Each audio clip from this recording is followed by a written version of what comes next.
কলিযুগে দুটি আসনের লড়াই, একটি ধর্মের আসন আর একটি হচ্ছে অধর্মের আসন।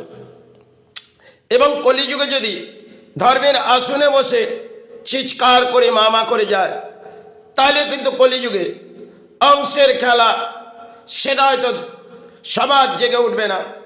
আর কলিযুগে যদি অধর্মের আসনে বসে পড়ো, তাহলে দেখবে সমাজ জেগে উঠবে। কারণ সমাজে বহু কিছু ঘটে, আর যখন ঘটে সমাজ জেগে ওঠে।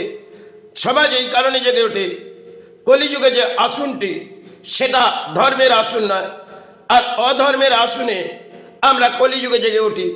কারণ কলিযুগের আমাদের একটা অধর্মের আসন বসানো হয়, কিছু ক্ষেত্রে আমাদের ধর্মস্থান যাওয়া হয়।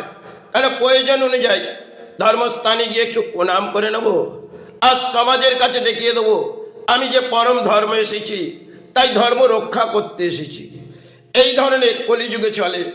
আর কলির অংশে দেখবে যিনি ধর্ম করছে তিনি কিন্তু কলি তাকে দণ্ড দিচ্ছে, সে দণ্ড কলির কাছ থেকে মাথা পেতে নিচ্ছে। কারণ কলির দণ্ড, এবং কলি যখন দণ্ড দেবে এবং সেই প্রকৃতিতে সমাজও তাকে দণ্ড দেবে। কেন কলির রাজ্যে হয়তো প্রবেশ করেছি, বহু সবাই কাটিছি, তাতে কিছু দণ্ড পেয়েছি। যাই হোক, এই দণ্ড নিয়ে আত্মাভিত্তির মাঝে মনোভিত্তি করে কোনো লাভ নেই। তবে কলির অংশে আমরা কিন্তু একটি আসন ধর্মের মাঝে সেবা চালাই, আর একটি দেখি সমাজে অধর্মের আসন পড়ে আছে, সেগুলো নিয়ে সমাজ চিৎকার করে ফেলে, সেতে ধর্ম জেগে যাবে। কিন্তু কলিযুগে ধর্ম জাগানো বহু কঠিন লড়াই হয়। যিনি করে গেছে সাধকরা, তারা জানতেন। তারা তো মামা করে চিৎকার করে ধর্মের মধ্যে আশ্রয় নিয়েছিল। আজকে কলিযুগে আমরা অধর্মের আশ্রয় নিয়ে মা করে চিৎকার করে পথে যাচ্ছি, আর মায়ের পুজোর আবির্ভাব দেখছি, কপালে একটি সিঁদুর লাগিয়ে নিচ্ছি, ধর্ম মনে করছি জেগে উঠছে। এই হচ্ছে কলিযুগে সেবার মাঝে যে রামদান, আর সেরাম হচ্ছে এই সমাজের দয়ালু। যারা আজকে দেখবেন কলিযুগে চিৎকার করে বেড়ায়, সে আমরা একটি স্লোগান দিয়ে দেবো, ধর্ম জেগে উঠবে। কিন্তু ধর্মে যে সবাই জেগে উঠেছিল সেটা সাধকরা জাগিয়েছিল।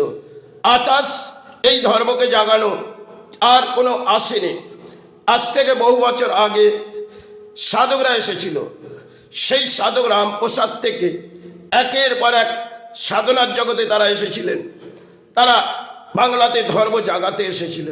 ভারতবর্ষে বহু সাধক এসেছিল, সাধনা করতে এসেছিল। আজ হয়তো কিছু আছে ছড়িয়ে ছিটিয়ে। এতে এই সমাজে ধর্ম করে যদি চিৎকার করে যায়, তাহলে ধর্ম তো আমরা এই সমাজের যে জনগণ তারা তলানিতে পাঠিয়ে দিয়েছে। কিছু মনে করে যে আমরা টিভি মিডিয়ায় দেখছি, তারা ধর্ম জাগিয়ে দিচ্ছে, আর অধর্ম তারা বিনাশ করে দিচ্ছে। কেন? তারা অর্থের জন্য বসে পড়েছে। কেন? একটি আসন ধর্মের আর একটি আসন অধর্মের, তাই অধর্মের আসনে বসে তারা ধর্ম জাগিয়ে যাচ্ছে। আর কলির অংশে হয়তো যিনি ধর্ম করছে তিনি কলির কাছ থেকে মাথা পেতে দণ্ড নিয়েছে, তাই কলি তাকে দণ্ড দেবে, আর সমাজও তাকে দণ্ড দেবে। এই প্রকৃতির অদ্ভুত খেলায় যেটুকুন বুঝেছি, ধর্মই আমার কাছে শ্রেষ্ঠ। তাতে হয়তো কর্ম আছে, সাথে সন্তান পরিবার আছে। এই জীবনে কি পেলাম কি হারালাম, তবু আমার কাছে ধর্ম শ্রেষ্ঠ। কেন? ধর্ম ছাড়া আমি কিছু বুঝি না। হয়তো কর্ম আছে, সেটা সৎ কর্মভাবে করে যেতে পারলে।